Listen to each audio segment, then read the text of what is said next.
Right then, my name is Dulayne. Welcome to my Sony E3 press conference of 2013, the review. So, as we know, there was a lot going on, and I think we all know who's going to win E3 this year, don't we? It's going to be good old good old Microsoft. Oh my god, they'll win for the best last.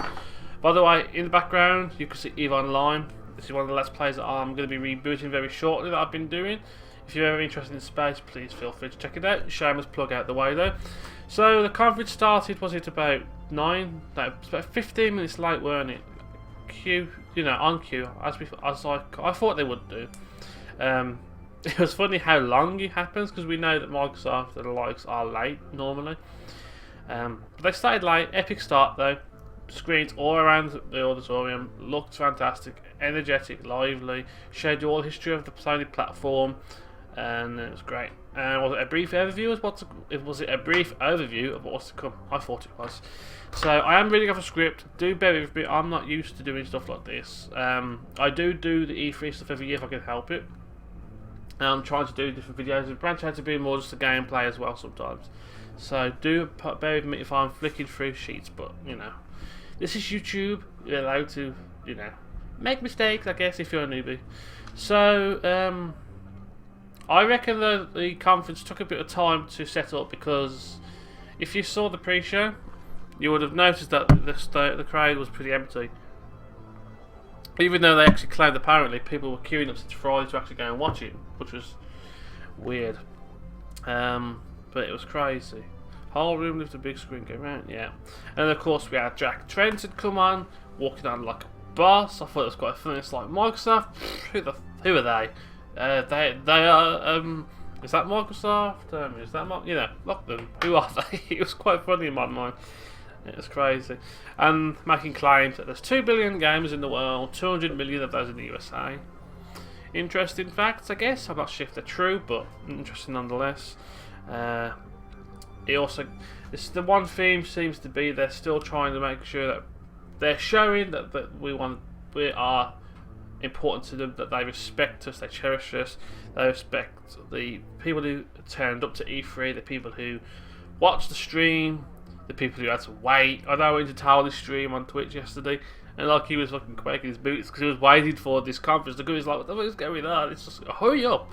You could see it, it was crazy. So, start off talking about the Vita. Now, we all know the Vita hasn't really succeeded too well. It's an awesome console. I did want to get one at launch, but didn't have the money, and I kind of said no, that's a luxury I don't need.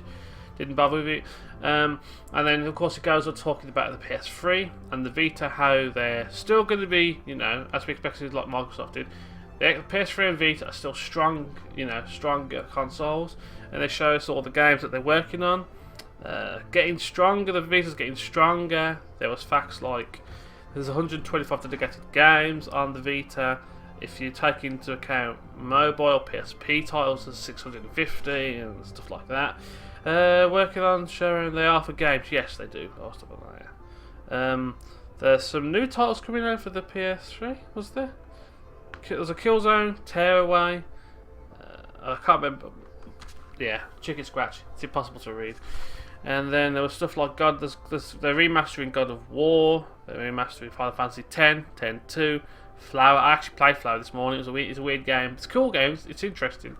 You have to use your Move controller. Have I got my PS3 controller? Sorry, to guide the flowers. And I think is that going to be on the Vita? I can't remember.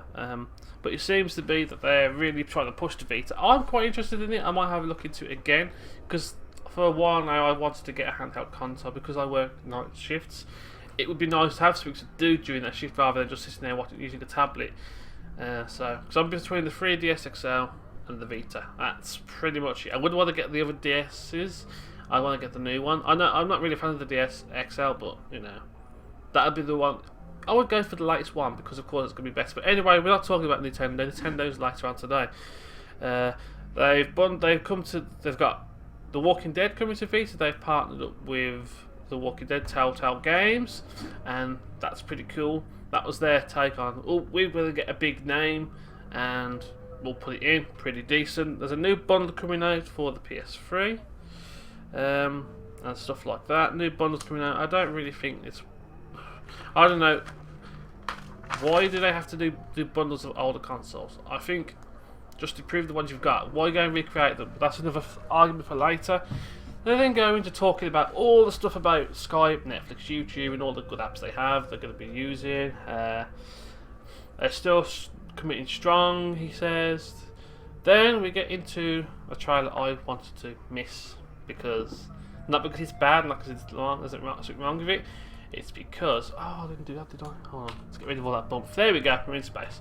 So they were going to show The Last of Us, a game I wanted to get, but I had to cancel my pre-order just because money's tight. And I really want that game. It looks so good. The story looks good. The whole. If you haven't seen the trailer, go watch it. Definitely. I've been waiting for it for a while. It's a shame Naughty Dog didn't actually get me. I actually requested a copy from Naughty Dog, but never really got it. I don't know. I think there were just too many people who wanted it. It's such a big title. And then moving on, you've got stuff like Puppeteer coming out. Pretty random that was. It looked a bit like a fairy tale land kind of. See, it was weird. Rain. There was Rain 2013. That's correct. This year in the fall. Didn't see much of that. I kind of missed that. At this point now, I've been watching all the conferences, and at this point, I'm just like, I was half asleep at the same time. Luckily they pulled me enough, but I was still missing stuff. And then we had Beyond the Souls by Quantic Dreams, girl gets taken from school or somewhere else, I forget. And basically they train this girl up. This game I'm pretty interested in. It looks like they're going to train this girl up to be stealthy, and she's going to go in and break someone out, free them, and looks pretty cool. Quantic Dream did really good. The idea of this game is no direct combat, you got the stealthy, and there's no backup, so you're in trouble. And it looks like that's going to be another interesting game to get. And you know, the whole survival, you know, getting through all this shit that's going on, it seems to be the way to go. Then of course we see Beyond the Souls comes out the 8th of October, I believe, if I read it right, because you guys in America have you do month, day, year in your time scale. We do day, month, year in our dates. But yeah, then we get Gran Turismo 6. Yeah, it's Gran Turismo. Nothing more to say. The game comes out, brilliant, new stuff. They claim there's new physics, new suspension models, aerodynamics, adaptive tessellation, which is nice. So if I'm right, that's basically damage. So say if it crashes, it tessellates and shows that, you know, the car has more realistic damage to it, I guess. Pretty interesting. They also, you know, they just show that they're still strongly committed to that console for now, even though it's been there for 7 years. And you know, they talk. Jack was very proud of that fact. It was pretty cool. Rendering, engine, and other good stuff. So yeah.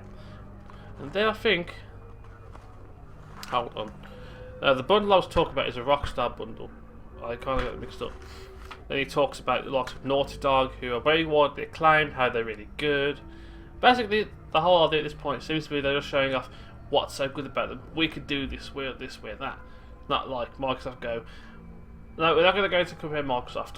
If you want to see the Microsoft conference, it should be on my channel. You'll see it. But yeah, then we see Batman Arkham Origins come up. One night to kill the Bat, big money. To make big money to kill him. Bunch of enemies coming out. Looks pretty good. I'm not really into the DC universe. I think that's just because I'm too lazy to read comics and all that stuff. I never grew up with it. I didn't grow up with much. I was quite poor. I didn't have much. But yeah, that's coming out in the fall. And then they start saying promising exclusive content. Now that's one thing they didn't do. They didn't say there was going to be many exclusives on there. But you know what? Whatever. They claim that there's going to be, what was it now? How many games was it? It was going to be at least 100 and odd games on the PS4 coming out. There we go. There's 30 titles in development, 20 in year one of the PS4's live scale, and 12 new IP. So the new console is definitely going to have a lot more in terms of exclusives. Then of course they talk about Rockstar, great applause. There's a new bundle coming out which does look pretty nice. I wouldn't want the new slim one, the one where the lid comes up like a George Foreman grill. I wouldn't really want that. It looks a bit silly. But it comes with GTA 5, you get the console, you also get these, what are they called, Pulse headset, and on each earphone's got E on it. It's like the ones like this, they go over your head, and they're black and they've got green E on each side of the thing, of each earpad, which is pretty cool. So they reckon that they're going to have 300 titles out by the end of the year. I think it was 300 titles, I might have got that wrong, but they said there's a lot coming out. too many games, but they're going to cater for all the different types of gamers. Then Andrew, actually, was that all Jack Tretton? Let me get this right, because I have been writing names down. Yeah. Andrew Who then comes on. Who's? Andrew Who? I have no idea. Basically, we get the start of the PS4, which was what everyone and their dog and cat and mouse wanted to see.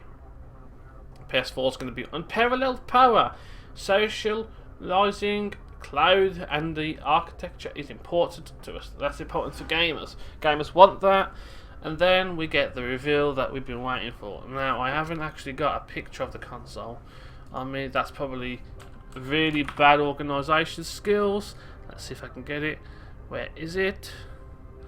Oh god, these are really bad mock-ups. Here we go. I can't really show that, can I? Oh, where's it gone? Oh, stop doing that, Google. Give me a picture. The original image. So if you haven't seen it, let's move that there. I'm doing this in XSplit because it makes it so good. We get the console, which looks pretty sweet. It looks to me though like it's an Xbox and they've just gone, eh. It looks smaller, it looks sleek. I like the matte and shiny gloss finish to it. Control looks nice, very different. I like the fact that there's 4 different colours for the LED. It's going to be weird though, because if you compare that to the PS4 controller, PS3 controller, sorry, it's weird. And of course, I'm redecorating my room. It's hard to get the stuff. Bear with me. Oh god, don't see my ass. You don't want to see my ass. You don't want to see that. You know, if you compare that to that, you know, it looks pretty. It looks wider on the top. It does look wider on the top because you've got the share thing, the share bit here, the touchpad bit. And I like the fact that they've tried to integrate that a bit. Maybe that'll be used quite a bit in some of the game. I know that they're utilising tablets. Now there's also a camera. Let's see if I can find the camera. I didn't want to do that. You know what, guys? We're not professional here. We don't do things by the book. Let's do accessories. But yeah, it looks pretty cool because you've got the camera that comes out with it. You've got what else was the? It's got a mono headset. Now the camera looks pretty weird. Let's see if that comes up. Does that come up? Yes, it does. And I kind of think it's their funny idea of the Kinect. It's like, there's a little Kinect box, let's make one look like it. But not in the way to get patent issues on this, of course. So, pretty interesting. I like the fact that it comes with an earphone, a mono earphone for the talk when you're having a conversation with people. You're going to go and buy some stupid third-party stuff. I would assume there'll be better third-party stuff in there just to make extra money, but whatever, it's all good. I did see how they're utilising that a bit with the new HUD they're using in the console. Looks pretty cool, I guess. Now, if you have watched my Microsoft video, you might think I would be biased. I probably would say I am. However, the one thing that I do love about Microsoft is the whole way through this, it's just, there's more passion to it, more life. That's how I felt. New platform, new PlayStation, on the quotes they used. And then the CEO comes on of Sony Entertainment, and we get to the point where we are finding out about what's it called, the music, the films. Sony Entertainment, the actual chairman comes out, talks about how the console is groundbreaking, next gen, creative for gamers, and they're bringing more music and entertainment to it. They've got Music Unlimited. They're doing a video unlimited, so you can watch more films on the go, rent films, buy films, and watch it on the console. Lists films, new program plan, PS4, blah blah blah. Talks about the films that they've got exclusively, like Breaking Bad stuff, people cheering, all that good stuff, I guess. They say that the whole idea of the service it's going to be a tailored experience to each individual gamer, the way that they want it, not just some random, well, here's what 500,000 people like, you might like it too. Loads of people like this pen, but you might like the pen too. Do you want the pen? Yeah, it's a nice pen, look at it, it would shine, none of that crap. It was quite short and sweet, this section. They did a good job of it. They didn't say, the console's going to be a glorified set-top box, which was nice to know. They wanted it to be more than gaming, but for gamers in mind, which is cool. It's just nice being able to, watch your love film on it and your Netflix. They are cool features. Let's not lie about it. It is nice. You know, if you can't be asked to sit at a computer screen, just go on your TV, because I can do that. Yeah, it's pretty cool. What was that? 150,000 films to rent/own. Yeah, that's cool. Netflix is number 1 on the PS3. A few new franchises they're bringing in. Redbox for America. You guys are going to be sorted for films. There is game streaming coming soon, but I'll talk about that in a bit. Pay-per-view they're setting up to do 2014 in their new live events viewer. That's cool. Can they be competitive with the TV for the actual providers like Sky and all that, or whoever you've got in your native country? Will they have some kind of incentive? Like, would it be cheaper than paying $20, $40, whatever it is, to go and see the show? Might be worth it. Maybe. I don't know. I'm not really one for pay-per-view though. I don't really watch them. I've got no interest in that. But if you have any opinions on anything I've said so far, including that, feel free to list them in the comment section. You know, you're welcome. And then we had Yoshida come out from Global Studios. Pretty cheerful little guy. You can tell he's struggling sometimes with his English, but he doesn't really care. It's cool. Japanese. He's from the actual, he's from the country he's married in, and props, And of course, he talks about how they want a more direct connection they have a direct connection to their fans, i.e., like they use Twitter and all the likes. Let me remove that because that's annoying. They use Twitter and all the likes to be like a glorified customer service assistant. I think that's pretty much what everyone does, really. That's not really anything special, but it's nice to see that some of the people at the top are taking note a bit. How big is the company, really? And of course, that's what you want. You want them to be involved with you, understand you, listen to you, and all that good stuff. Not just be like, well, I need to make some money off you. Here you go, have some money. 30 titles in development, 20 in the first year of the console coming out. They didn't give us a date, but holiday of this season. I think they're just timing that a bit well. We'll see how it goes. And then we get to the most important bit of the games. Now, in general, I thought the presentation was better. On the Sony side, there was more gameplay, not glorified gameplay trailers. It was more, here's the games, here's seeing them being played. First of all, we see Santa Monica Studios. This one seemed to be a gameplay trailer. You can't really, I don't think anyone would disagree with that. Santa Monica Studios looks pretty cool. Looks like Victorian London times. And then they're travelling through in the stagecoach, and all of a sudden they go through some gates, and then this guy talks. He's got the walkie-talkie on his shoulder. It looks weird. What's going on here? This is a bit. This is supposed to be Victorian, and it's like apparently it's a mix of science and old world stuff. And then of course some things come out in the background which they want to kill. He gets his kick-ass bloody laser gun out or something, and he starts trying to shoot at these like werewolves or whatever they are stuck in the fog. Pretty well. God, it looks pretty sweet. That might be something I'm going to get. I don't know. I'm not really sure. I think apparently it's going to appeal to people like... Is it Dishonored and stuff like that? I haven't played... Yeah, I'm not going to go into what I haven't played. There's so much I've got to get through this year to catch up on. It's crazy. So that's the Order 1886, that's called.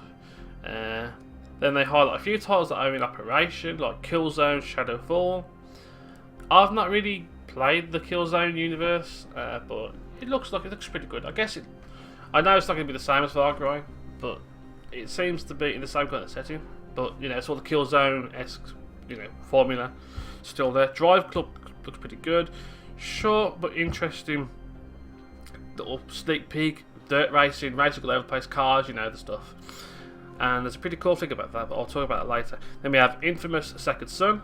Pretty cool, pretty cheesy, I think, but what can you say? Two brothers.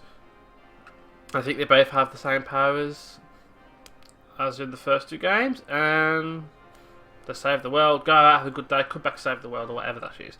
Pretty fun, looks cool. More of the same, but better, and that seems to be the way they're going with it. I think, though, I don't know, how many games do you think they should do before they stop a franchise? I don't know. I'd be interested to hear your thoughts. Happy Go Lucky, save the world. Yeah, that's what I'm thinking. And then Knack, another short trailer. Looks a bit like it's a side-scrolling thing by the looks of it. Starts as a trailer of Gollum and Ice, and this kid's walking with him, and they got to hurry up and basically break something down or attack something. I'm not too sure. They didn't show much, but that looks pretty neat. I guess. Again, no real opinion. These were just like short trailers. You can check them out. They were cool. So Killzone, Drive Club, and Knack are coming out at launch, and Infamous Second Son comes out in the Q1 of 2014. Then we go on to Quantic Dreams, and yeah, this was hilarious. Basically, they're talking about how emotions are important, how the new engines they're using, and the technology can help them basically get the emotions out more, like how your eyes move, how how your person expresses themselves, to make it more immersive and improve the storytelling of the game. Look, this is funny. Basically, Dark Sorcerer, hooded figure, he's standing behind his pedestal, doing all this summoning, all this chanting and all this stuff, and it looks so epic. Things are blowing up behind him, like inside the cave, like lava flowing or whatever. And then all of a sudden, like, where was it? On Chaos and Destruction. His name was Sedan the Dark. But then all of a sudden, and this is where I get mind blown, I guess. I kind of couldn't figure this out. It goes to a green screen. There's a little goblin standing next to him. Apparently, it's an actor, and the main character is an actor. And the goblin goes, "Is this your first time in a video game?" And the guy goes, "Yeah." "Haha, welcome to hell," or something like that. First time in a video game? Yeah, welcome to hell. I thought that was absolutely fucking genius, that was. But it looked like they were still CGI. They were still actually in the game. I couldn't say if it was a real person or not. What did you think? I just couldn't work it out. It really was crazy. I don't know. It's just tongue-in-cheek. It's just funny. It was just funny. Humour seemed to be the way to go as well with that. Really funny. It was really good. What's this? And then we get into the indie development scene, which is good. They don't go, "Oh well, we got Minecraft." They don't get like that. They were talking about, they've got quite a few coming in. As we know, they are an indie. They are quite indie centric. They like their indie games. They like to support them. That's the way it should be. If anyone wants to make games, you should be able to do what you want to do. So we have The Witness. I can't remember much for that. But then you have the Supergiant Games, the people who made Bastion, made another isometric title. Looks pretty fun. You've got this, it's Cloudbank. Is it Cloudbank? No, that's something else, isn't it? Yeah, but Transistor looks really cool. I'll probably get it. It's a top-down, isometric hack and slash game. You get a little character on the screen. Looks pretty cool and pretty interesting. Same art style. Might check that out. Then you had Cloudbank. Is that Cloudbank? Everybody. God, my handwriting is terrible. Oh yeah, no. Cloudbank is the town. You've got the main character called Red in New York. More modern, of course, but the same art style. And she's the main protagonist. Yeah, looks pretty interesting. Like I say, check out the trailers. Just type in Transistor, PS4, and you'll see the trailer. Or just put in Transistor trailer, whatever. You know how to search Google. If you don't, then it's YouTube you search. Don't search Google because you want to search YouTube. It's quicker. And yeah, and they talk about how they're allowing publishers to self-publish their games, and that's pretty much what Steam are doing. It's good to see that Sony also have been doing the same thing. Like I say, I've got a PS3. I enjoy the console, just haven't played it enough. So that probably isn't a new feature, but it's good to see that they're carrying it on at least, being a more open and inclusive console. And then we get more titles like Don't Starve, pretty cool. I own it on the PC, haven't played it much, but it seems to be they're trying to hit home with the big hitters of the indie scene as well. You got Don't Starve, Octodad, Sega Ponchos. These are all different games by 3 different developers, and then they get really good after this point. There's 1, 2, 3, 4, so at least 4 games they talked about. Might be even all of them. Games like Outlast, Galaxy, Fish. I can't remember what that one is. There's so many different ones, and they're also remaking an Abe's an Oddworld Inhabitants. So the first Abe's Odyssey game, Oddworld, that's been remade. That's pretty cool to see. And what they did, they had all the games they were talking about as they went through the conference all around the room, and people playing it, and you could actually see what the games were, and they were showing off the game. And it's pretty, I thought that was pretty interesting how they did that. Again, I'm not too wowed by the concept, but it's nice. It's nice to see, that they're giving these indie developers some of the limelight, and sharing the limelight with the people who make the games. you know, not just the big teams like Ubisoft, EA. You know, sadly THQ are gone, but you know what I mean. It's good to see that they're actually helping them out. All these games are going to be exclusive on the PS4, and it's cool, really cool. This is a pretty one-sided topic, I think, but there's still so much to go. Whoa. Let's slim this down. Square Enix, thank you. Kingdom Hearts 3, you've made DPW Games a very happy gamer. He's been waiting for that for ages. We got a personal apology for how it's taken so long to get Versus done, but they're bringing out a new Final Fantasy 15. Is it Final Fantasy 15? Based on it's going to be based on the Versus world apparently. They showed us a cutscene. Hell of a lot going on. The ambience was great. A lot of fighting going on and fighting through shit. CGI action. It looked very hack and slash shooting kind of game. And it's all about fighting for these crystals. There's a war for crystals. They say they dub it at the start end though. Final Fantasy Versus 13. And then they changed the name to 15. So have they rebranded Versus into a new game itself? And won't bring out Versus? We don't know. But yeah, Kingdom Hearts, as you heard, is coming out. They're also Kingdom Hearts 3 is being worked on. Pretty cool. I think a lot of people really wanted that, didn't they? It's good to see that they are finally acknowledging that we want the games. They want them games. Simple as. Nothing else to say. Final Fantasy 14 coming out on PS3, PS4. Yeah, we knew. That's not really much surprising, I guess. Maybe I didn't know if it was on the PS4 before. It was planned for that, but whatever. Then we get onto some of the non-exclusive titles like Assassin's Creed 4. They actually show us some gameplay fighting through the beach village. He traverses through trying to find someone, and then I think he finds him, and then finds out he's got to fight all the way back through because the beach village is being destroyed. Loads of gunfire and bloody cannonballs flying in, just absolute carnage, fire everywhere, absolutely crazy. And it really made me want to get into the Assassin's Creed franchise. I actually looked on PSN, it's available, so I might get that and play through those games. If you were going to recommend me to play them, which order should I do them? Should I start from? I've been told by one person to start from 2 and ignore 1. I don't know. Let me know what you think. And then we know that most of the time, let me just have a little drink. Don't worry, it's orange juice. It's not urine. Ew! Don't talk about that. I hope you guys will enjoy it. I don't know, I'm still finding my wings when it comes to doing stuff for camera. Of course, during E3, the way to go was for how could I put it? The one thing that we will note on E3 are the fuck-ups.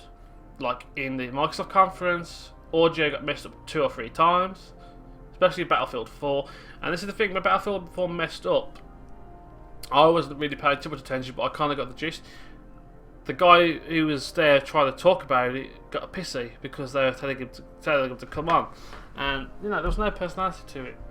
And that's another example of how Microsoft messed it up. Really, I think the thing with Sony is they've done a good job in portraying, making it feel cool. The game kept crashing, and the kid was like that, and he looks at the crowd, and he didn't seem pissed off. He was like, "Oh crap!" He was shitting himself. Generally, shitting himself, and like smirking away. They handled it pretty smoothly. Transition out. When they realise, the console's locking up. Is that a console lock-up? Is there something wrong with the PS4? Or could it just be in development bugs? Or is there something wrong? One theory is there's been sabotage. I don't think so. I can't see that happening. I don't know. But this is the console world. When we get more talk about Watch Dogs. Again, another gameplay trailer. Loved it. It showed us how you can literally, as I said, do anything. Like at one scene, like he's been captured. He blacks out all the lights, shocks all the prison people because they're like, what the fuck's going on? And of course he knocks them out. Stuff like how he can seamlessly find spaces. Basically, if he's being chased, he can seamlessly fly into places like gates and through gates and open them up. Basically, seamlessly opening gates and moving in and getting away, and it really works really well. Even stuff like you can actually control the cameras to help people get out. It's just I really want that game. If I weren't hyped enough before, I'm definitely hyped for it now. Definitely looks decent. They showed tablet use as well. T-Bone Orgasm, got a keyboard, motherboard. Yeah, during that one scene, I thought they've got some comedy in there as well. It's like one point, you got this one guy who's helping out. He's got this thing. It's like, oh, that's sexy. Oh, I love you. It's a flaming motherboard for a computer, but I'm guessing there's something else in it. But I just thought it was a bit cheesy, but it was funny. It was cool. It was like, what the fuck, man? Interesting. Blackout extra. So there's an extra hour of content for the PS4 users for Watch Dogs. Pretty cool. Sports. They had one game for sports, but you know, no mocking. It was Lebanon, one of the basketball NBA, and they show how, again, there's more demonstrations of what EA did earlier, showing you how they can make animations look really cool, like moving around and the talking. Basically, you have Lebanon talking. I forget his first name. Forgive me, I'm not a basketball fan, but you can see him talking, have a conversation with his virtual self. It was interesting. Interesting way of doing it. I thought that was a pretty interesting way of doing things. But they didn't have much in terms of sports, but EA kind of really showed what could be done. The engine will work on both consoles, PS4, 360, Xbox One. So yeah, not really important. Elder Scrolls Online, short trailer, a voiceover by Sir Michael Gambon. But that just shows Bethesda are really, putting at the stops to make this game feel cool. They show a few scenes, it does feel Skyrim-esque. They definitely captured Elder Scrolls world really well. They also basically comes out spring 2004, so the PS4. They talk about a new partnership, exclusive beta for the PS4, which is going to be cool. Exclusive beta first on PS4. And then we get Mad Max. I haven't really watched Mad Max, but I know that's very popular, isn't it? I think they show that off. Pretty much awesome. Walks up, he's got a shotgun, there's a guy on the floor. Please kill me, please, I'm dying. Doesn't kill him, walks away, gets into a car, drives off, comes back, runs his head over. You couldn't ask for more, I don't think. Crazy. From Warner Brothers. So 140 games are in the pipeline in development. 100 will be available in the first year. 40 exclusives. I think that's right.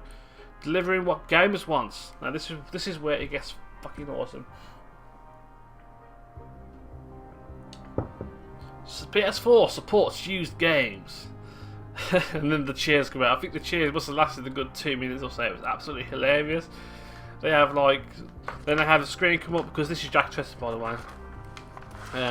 Basically saying, if you own the game, you can own the game. If you want to trade it, if you want to sell it, go for it. If you want to trade it, hell, just do what you want with it. If you want to loan it to your friend, you can do it. Disc-based games don't need to be connected. Don't need to do this. If you want to play online, hell, if you want to play single player offline, just do it. We're not going to restrict you. Any console, 24-hour console checks, not on the PS4. Nothing like this. Absolutely hilarious. They completely, at this point, put the nail in the more now in the coffin for Microsoft, because no one wants to be forced and restricted and governed by a console developer. They want games. They want to be able to do what they want with it, and I just completely agree. If I want to sell my Red Dead Redemption or my Uncharted 3s, I want to do so. I don't want to be told, no, you're not allowed to do that. And they go, why? Because we don't want you to. And that's not really a good enough reason. And no 24-hour authentication. They talk about how they're going to expand PS4. PSN is going to be expanded to be used on the PS4, PS3, and Vita under one subscription. One thing that they brought up when they actually trolled Microsoft. It was hilarious. How to trade games. If you haven't seen a video, just type into YouTube how to share games, Sony, and you'll see. You'll probably see the video, but it's hilarious. And they do actually show at the bottom that you may need to be signed up to PS Plus to play online games. A bit, but what can I can handle that. £40 a year is not bad. I know that Xbox people are used to it. I think we'll get used to it as PlayStation players. But I still think that PS Plus is a better offering at the moment. You've got the instant game collection. You'll still get your free titles. They've even announced that Drive Club you'll have instant access to it. I think that's a PS Plus thing that might be for PS4 exclusively. No, that's Drive Club. That's for PS Plus. You'll have Don't Starve, Outlast, and Secret Ponchos as games becoming part of the instant collection. So PS Plus is definitely something that they still are working on a hell of a lot. I do like PS Plus. Xbox Live is good, but you know, I still don't agree with the whole you've got to pay to play online kind of thing. Yeah, it's not too expensive. But you know, it's good to see that Sony are definitely trying to improve the offering, if they can do. I'm not sure if they will be able to. The share button, they said they mentioned Ustream. Is that because Microsoft got into Twitch quicker? I don't know what to think about that. I think it's a bit much. I think Ustream isn't a good choice. Twitch would have been a good choice, but I'm assuming that Microsoft signed an agreement to do exclusively to Twitch, but I think that kind of stuff's pointless, to be honest. And then, did we finish off on Destiny? Yep, Destiny, another game I want to get. I like the fact that the people who they have showing the game after more gameplay, they act like they're newer gamers, they're new to the game. They casually show you how the game works, how you can compare what's going on. Have I missed the game out? No, I haven't missed it because it's Ubisoft. Or have I? Was the Division? No, the Division's Ubisoft. So the start, I'll go from the start. There's an alien jumping on a car for the first opening trailer. Looking at this plane going over. Later on, the plane drops an alien out of it, and then we get a warlock and hunter in the gameplay. And that is basically exploring the front. We're going to explore the frontier behind that wall, and they have to go through this wall, through this big compound, and get through the other side. It's pretty cool. It looks definitely fun. I like the fact that there's no music in the game, but in this scene, I think it adds to the tension. You know, music is nice, but sometimes you don't need music. Boy, you don't need it. It adds to the feeling of there's just something out there, and I don't know what it is. Got to make our way through. And then we get into it's dark and eerie. The voiceovers, it's a dark and eerie place. It's very, you just can't see what's going on. Even at one point, you have to get this thing called a ghost out, which basically is like an orb that lights up where it is around it. And you know, it seems to be the lighting, they've done a really good job with the lighting and how you can move the orb. When the orb moves around, the lighting emanates really well. So they've done really good with that. The ambience in that sense is really good. I like the voiceovers of the characters. There's like a running commentary between the characters who are playing when you're in a team. Pretty cool. But the gameplay was pretty nice. What was it? Anything else? And then they get out of the other side. They got a boss fight, big team fight, like going on. Pretty cool. There was just so much going on. It was just like proper team based. You can see everyone. There's all different play styles, range, close up, all that good shit. Just what you need. And like they kill the boss, and they're like, "Oh, look at that! Let's go get our loot. Oh, that's cool."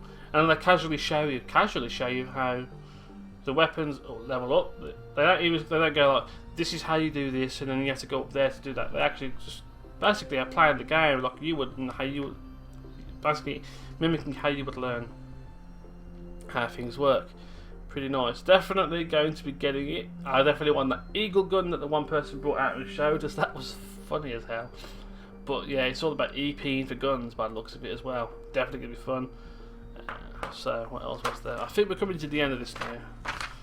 So they talk about how there's a long-term partnership with Bungie.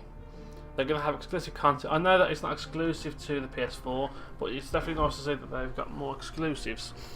More exclusive, you know, partnerships with these companies. It's funny to see that Bungie have moved away from Microsoft exclusive, but that's how it goes. Things change. They definitely try to push the cloud-based strategy to go with. Talking about Gaikai, the whole idea that you can stream games and play them to your computer, to your console. Sorry, I think we're still not ready for that. They actually sort of acknowledge that, saying that it's like going to come out until 2014, early 2014, in America first, so at least they're taking the time with it. And they give a bit of context about how it's going to work, and that sounds pretty interesting. Great Games Anywhere, Cloud Service 2014. Catalog. Yes, so that's pretty much it, really. And then, of course, the last nail in the coffin was for me when they said the price: $399, 399 euros, and £349. That's just bloody insane, dude. £80 off the price. I could say 500 quid now and get the console. Probably get 2 games, extra controller, and the accessories I need.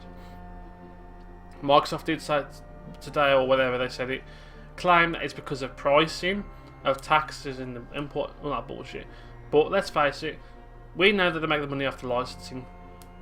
People have to pay Microsoft to whatever, so they are making money back eventually. They just aren't prepared to not lose money. They're like, we're going to make as much as we can and then charge you then some. And that's messed up. You know, I can see Sony maybe making a small hit on each one, but you can see why they're prepared to, because they're just so confident in what they've got. There was definitely more passion to it, there was more life to the whole thing, it was definitely more believable, and they did seem, at least on the surface, care about the gamers, and they always have done. It's really good to see that they know what they're doing and they can get shit done. So that's pretty much it. I think really Sony has stole the show this year at E3, definitely. I think it was a masterstroke. I think it's always worked out Sony had the last one, but it's a masterstroke that they did the last show. Gave them enough time to tweak what's going on, tweak their conference based on what Microsoft say, and they did an awesome job. So anyway guys, thanks for watching my E3 2013 videos. I've still got to do my Ubisoft one. I just wanted to talk about this first because it was just that's the first thing I wanted to do after I woke up. So guys, thanks for watching. Hope you enjoyed. Don't forget to click that sexy like button. Maybe leave a few comments, subscribe if you like, and you're all awesome if you do. If you don't, then at least thanks for spending the time and checking out my video. That's if you got this far. But I thank people anyway. But guys, thanks for watching. I bid you adieu. Take it easy, and I'll see you again next time. Adios, my friends.